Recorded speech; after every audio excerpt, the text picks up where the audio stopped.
만약 이 출발 지점에서 종점까지 빤히 보이는 그런 길이라면 어떻게 될까? 강원도에서 길상사까지 아주 직선으로 전혀 거리낄 거 없이 직선으로 빤히 뚫린 길이라면 어떻게 될까? 뭐 이런 길이 현실적으로는 있을 수 없지만은 그런 길이 만약 있다면은 질려서 운전할 맛이 없을 거예요. 얼마나 무료하겠습니까? 졸리거나 사고 나기 마련입니다. 우리 그 서해안 고속도로에서 한동안 사고가 제일 많이 났다네. 제가 한번 목포까지 한번 그 길을 가봤는데 다른 고속도로에 비해서 직선이 많아요. 곡선이 별로 없더라고. 또 초기 이제 개통할 시에는 시설들이 별로 갖추지 않아서 굉장히 무료하고 그래서 그 길에서 사고가 많았대요. 우리가 살아가는 인생의 길도 또한 마찬가지입니다. 앞날을 미리 예측할 수 없기 때문에 하루하루 우리가 살아가는 겁니다. 만약 태어나면서부터 죽을 때까지 앞날을 예측할 수 있다면은, 빤히 바라볼 수 있다면은 살 맛이 안 날 겁니다. 앞날을 훤히 알 수 있다면은 살 맛이 안 나요. 모르기 때문에 우리가 살아가는 겁니다. 여기 직선과 곡선의 어떤 상징이 있어요. 직선과 곡선의 상징이 있습니다. 사람의 손으로 빚어놓은 문명은 직선입니다. 그러나 본래 있는 그대로의 자연은 곡선이에요. 나무들을 보십시오. 나무 가지들. 또 강물, 흐르는 강물을 보십시오. 산맥을 보십시오. 해와 달을 보십시오. 다 곡선이에요. 그런데 사람이 만들어낸 집이라든가 또 그 밖에 다른 구조물 같은 건 거의 직선입니다. 직선은 조급하고 냉혹하고 비정합니다. 그러나 곡선은 여유가 있고 인정이 있고 운치가 있어요. 이와 같은 곡선의 묘미에서 삶의 지혜를 터득할 수 있어야 합니다. 제가 오늘 얘기하려고 하는 그 주제는 주로 곡선의 묘미에 대해서 얘기할까 합니다.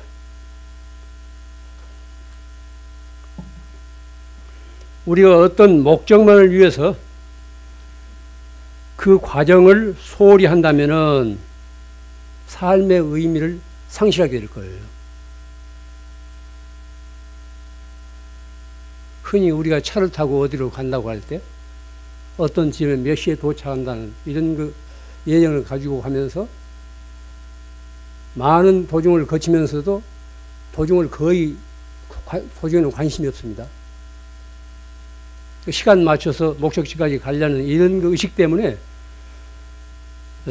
도중에 보이는 사물에 대해서는 거의 관심들이 없어요.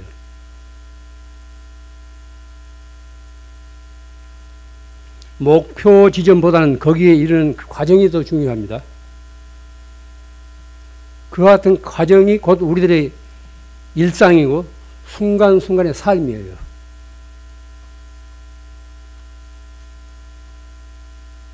우리가 잘 아시다시피 삶은 미래가 아닙니다. 지금 이 순간입니다. 바로 지금 이 순간을 살 줄 알아야 됩니다. 순간순간의 쌓임이 세월을 이루고 한 생애를 이룹니다. 얼마 전에 이제 신문을 보니까 우리나라의 그 자살률 통계가 나왔어요. 저는 깜짝 놀랐습니다. 한 해에 1만 2천 명이 자살하는데요. 특히 이제 20, 30대가 많답니다. 물론 자살하는 그 당사자에게는 죽을 만한 그런 이유가 있겠죠. 허락받은 세월을 그냥 반납하고 도중에서 뛰어내릴 만한 그런 이유가 그 당사자한테는 있을 겁니다. 그러나 목숨을 끊는다고 해서 모든 것이 해결되는 것은 아닙니다. 자살은 혼자서만 죽는 것이 아닙니다. 가족과 친지들과 이웃에게 커다란 상처를 안겨요. 현대인들은 특히 이 젊은이들은 무엇이든지 그 자리에서 해결을 보려고 합니다. 그 자리에서 끝장을 보려고 해요. 참고 기다릴 줄을 몰라요. 사각 컴퓨터 앞에서 인터넷을 통해서 모든 것을 즉석에서 확인하는 그런 게 조급한 습관 때문에 이런 현상이 오지 않는가 이런 생각도 듭니다. 우리가 이제 오늘날 예전에 비해서 여유롭게 사는 것은 우리 선인들이 참고 기다리면서 갖고 오는 그런 열매들이에요. 사랑을 하더라도 서로가 길들일 수 있는 그런 게 시간적인 여유가 필요합니다. 어떻게 그 자리에서 사랑이 익습니까? 세월을 동반하지 않고는 사랑이 성숙되지 않습니다. 하나의 씨앗이 움터서 꽃피고 열매 맺기까지는 봄, 여름, 가을이 받쳐줘야 됩니다. 어떻게 뿌리자마자 그 자리에서 열매를 거둘 수 있습니까? 뜸들일 시간들이 필요해요. 그런데 요즘 현대인들은, 특히 젊은 세대들은 모든 것을 즉석에서 해결하려고 하기 때문에 그런 뜸들일 시간이 없어요. 참고 기다릴 줄을 모르고 모든 것을 즉석에서 해결하려고 하기 때문에 신비스러운 사람까지도 바로 그 자리에서 끝장을 내는 겁니다. 세상을 자기 중심으로 살려고 하면은 그 길이 막힙니다. 여럿이 어울려 사는 세상이기 때문에 남의 처지를 살피게 돼요. 관계의 이웃을 고려하게 됩니다. 그 관계 속에서 자신을 찾고 닦아야 돼요. 사람은 혼자 살지 않습니다. 관계 속에서 이루어진다고. 그 친구를 보면 그 사람을 알 수 있듯이 관계 속에서 인간이 거듭거듭 형성되는 것이지 가족이건 친구건 혹은 직장이건 홀로 형성되는 것은 아닙니다. 다른 표현을 하자면 직선적인 사고의 틀에서 벗어나서 곡선적인 사고로 전환할 수 있어야 됩니다. 우리보다 앞서 살다간 우리 선인들의 느긋한 생활 태도를 오늘 우리들은 배워야 됩니다. 목표를 향해 줄곧 달려가지만 않고 때로는 천천히 돌아가기도 하고 가다가 여기저기 눈을 팔면서 어정거리기도 하고 때로는 길을 잃고 헤맬 수도 있어야 돼요. 이건 삶의 기술이에요. 우리가 살아가는데도 기술이 필요합니다. 이와 같은 삶의 기술, 일종의 지혜죠. 삶의 지혜를 통해서 자기 자신을 극복하게 되고 또한 남을 이해하고 받아들일 수 있는 이 아량이 생깁니다. 그래서 인생으로서 그 저력이 쌓이는 겁니다. 자살로서 모든 것이 끝나는 것은 결코 아닙니다. 그 업으로 인해서 스스로 자기 목숨을 버린 그 업으로 인해서 이 다음 세상에서도 참고 이겨내지 못하고 도중에 뛰어내릴 업의 힘, 업력이 쌓이게 돼요. 이게 무서운 일입니다. 이것은 자살만이 아닙니다. 모든 행위가 그렇다고. 어떤 행위가 그 자체로서 끝나는 것이 아니고 그 현장에서 끝나는 것이 아니고 연쇄적인 파장을 일으켜요. 그걸 업력이라고 합니다. 업력. 거듭 말씀드립니다. 무엇이든지 빨리 단박에 이루려고 서둘지 마십시오. 인생이 제대로 성숙하는 데는 시간이 필요합니다. 안으로 여물이들 그런 시간이 필요합니다. 우리가 보고 듣고 말하고 생각하고 행동하는 것은 곧 업이 됩니다. 카르마. 업이 돼요. 우리 마음속에 그와 같은 씨앗이 뿌려지는 겁니다. 그 씨앗이 어떤 상황을 만나면은 예상하지 못했던 결과를 낳아요. 이것이 바로 업의 파장입니다. 업의 메아리예요. 이런 업이 인과관계의 고리를 이루고 있습니다. 인과관계의 배후에는 반드시 이런 업이 작용하고 있어요. 착한 업이건 착하지 않는 업이건 인과관계의 그런 그 고리를 이 업이 이루고 있습니다. 개인이 지은 업을 별업이라 하고 여럿이 함께 지은 업을 공업이라고 합니다. 불교 용어로서 별업, 공업. 요즘 같은 그 전 지구적인 재앙은 오만한 인류의 오만한 공업에서 오는 거예요. 우리가 보고 듣고 말하고 생각하고 행동하는 것은 곧 업이 됩니다. 우리 마음속에 그러한 씨앗이 뿌리기 때문에 그런 거예요. 그러니까 말 한마디, 걸음 하나, 걸음 한 걸음, 또 이제 어떤 생각을 갖느냐. 이것이 그 당장에 그치는 것이 아니고 끝없는 파장을 일으킨다는 거예요. 현재 우리 자신은 이게 업보시는이에요. 현재 각자 몸무게 얼마, 또 이제 어떤 건강 상태, 어떤 지능, 어떤 감성, 이것은 지금까지 축적해 온 하나의 결과입니다.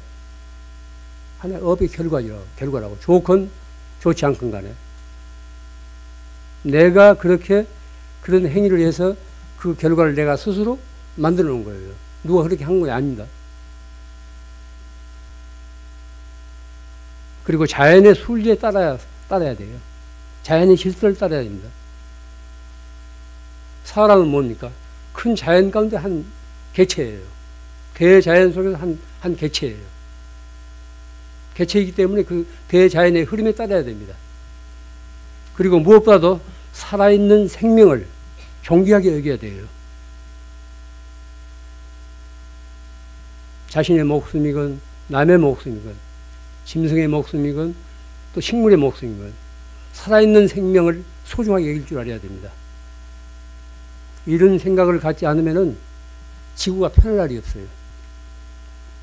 전국 산부인과 집계에 의하면은 연간 낙태 시술이 35만 건이래요. 35만 건. 우리나라만 그렇습니다. 북한도 아니고 남한만. 하루에 1,000명의 어린 생명들이 살해되는 거예요. 이건 놀라운 일이에요. 이와 같은 현상은 우리나라만이 아닙니다. 전 세계적인 현상일 거라고. 전 세계적으로 볼 때 얼마나 많은 생명들이 이렇게 이제 무참히 살해당하겠어요. 물론 개인적으로 여러 가지 뭐 어려운 사정이 있고 뭐 건강이 안 좋다든가 또 이제 그렇지 않으면 안 되는 그런 경우도 있겠지만은 그렇지 않는 경우가 허다한 거예요. 생명을 넘어 이제 경시한 그런 데서 오는 결과입니다. 그럼 낙태로서 모든 것이 깨끗이 끝날 수 있는가? 그건 끝나지 않습니다. 그것도 하나의 업이라니까요. 비유하자면은 멀리서 어렵게 찾아온 손님을 방이 비좁다고 해서 먹을 것이 없다고 해서 사교육비가 많이 든다고 해서 그냥 도중에 걷어차버리는 거예요. 그러면 그런 생명들이 걷어채이고 도중 하차당해서 그대로 마느냐 그거예요. 이 세상에 태어나고 싶어서 그 집에 의존해서 그 엄마한테 그 아빠한테 의존해서 나오려고 하는데 도중에 그걸 이제 걷어차니까 어떻게 되겠어요? 그러니까 그걸로 끝나는 것이 아니라니까. 낙태 수술로서 끝나는 것이 아니라니까요. 우리들 자신이 한 어머니로부터 태어난 아이라는 사실을 잊지 말아야 됩니다. 나를 의지해서 이 세상에 나오려고 하는 어린 생명을 버리지 말아야 됩니다. 그것은 마치 자라는 새싹을 무참히 꺾는 것 같아요. 결과적으로는 자기 자신의 싹을 꺾는 거예요. 나를 의지해서 내 도움을 필요로 하는 어린 생명을 꺾는 것은 큰 죄업이 됩니다. 죄업이 된다고요. 업이란 두고두고 연쇄적인 그런 파장을 일으킨다는 사실을 잊지 말아야 됩니다. 아름다운 세상이란 꽃이 만발하고 단풍이 곱게 물든 세상이 아니라 사람들이 서로 돕고 보살피면서 살아가는 인정이 넘치는 그런 세상이 아름다운 세상입니다. 끝으로 제가 잘 아는 집안 이야기를 꺼낼래요. 내가 이제 너무 부정적인 얘기들만 해서 언짢으니까 이 좋은 가을날에 흐뭇한 얘기를 하렵니다. 내일 모레가 60이 되는 한 처사님인데, 거사님인데, 그 집안은 아내와 다 키운 아들, 딸, 대학 다 마친 그 아들, 딸 둔 아주 어엿한 가장입니다. 또 그 거사님은 고등학교 때 아주 수석으로 그 학교에서 수석으로 졸업해요. 그리고 모두가 선망하는 소위 인류대학을 나온 사람입니다. 60년대 우리나라 이제 5개년 계획 일으켜가지고 해외로 많이 진출했지 않습니까? 이때 이제 대기업의 해외 진출 때 이제 한 그룹에 입사해요. 그래서 그 그룹에서 30년 동안 착실하게 근무를 합니다. 그래가지고 이제 중견기업의 이 전무이사로 재직하게 돼요.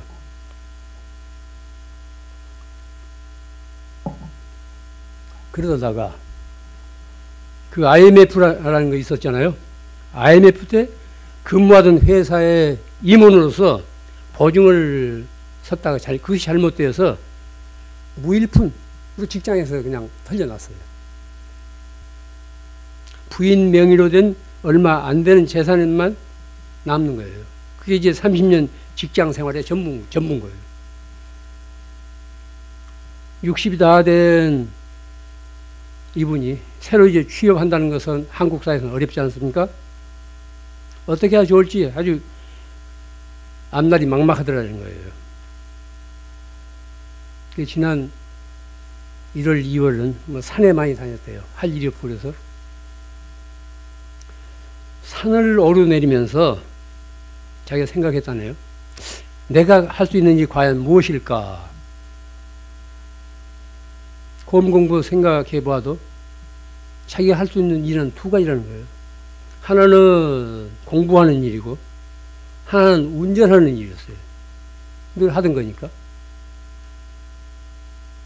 이 나이에 공부하기는 그렇고 운전기사나 되어볼까? 이런 그 생각이 불쑥 나더래요. 어디서 들으니까 3년만 택시 운전을 하면은 개인 택시 면허가 나온대요. 작심한 끝이 나서 바로 1급 운전 면허로 경신하고 택시 운전기사 교육도 받고 자격증을 땄어요. 그래서 드디어 이제 핸들을 쥐고 이제 영업을 하게 되는 거예요. 그가 처음 차를 몰고 나가던 날 불안해하는 아내에게 그렇게 이제 얘기했대요. 25년 무사고 운전사이니까 걱정하지 말라고 말이에요. 그리고 위로하고 나갔대요. 그날 그 집 안주인은 그 심경이 어떻겠어요? 아빠가 귀가할 때까지 얼마나 마음이 조마조마했겠습니까? 평생 육체 노동이라고는 모르고 회사의 경영만 하던 사람이 12시간이나 된 고된 운전을 어떻게 할 것인가? 아빠가 돌아올 때까지 그렇게 초조하고 불안했겠죠. 그런데 일을 마치고 돌아온 남편의 모습을 보니까 어느 데 봐도 밝고 아주 활기차 보였대요. 밤늦게 오는데 하루 12시간 근무를 해요.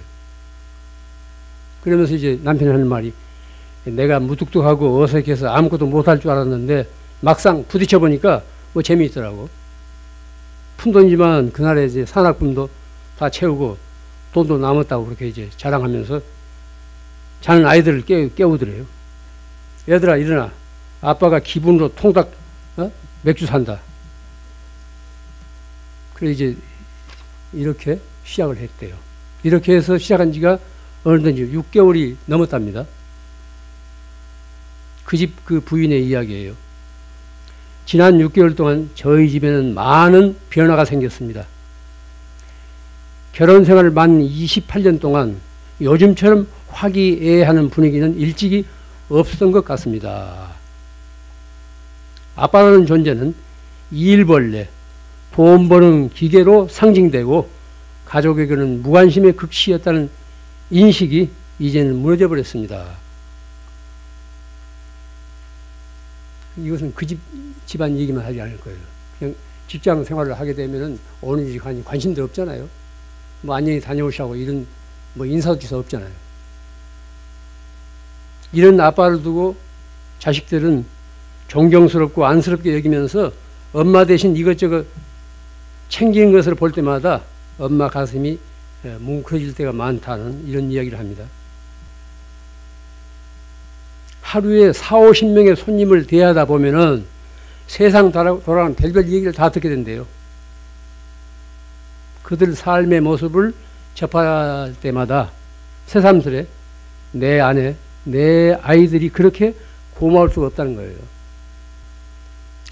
그분은 이 노인들을 보면은 어머니 생각이 나서 잘해드리고 싶고, 아이들을 보면은 자식 같은 생각으로 아주 살뜰하게 대해지더래요.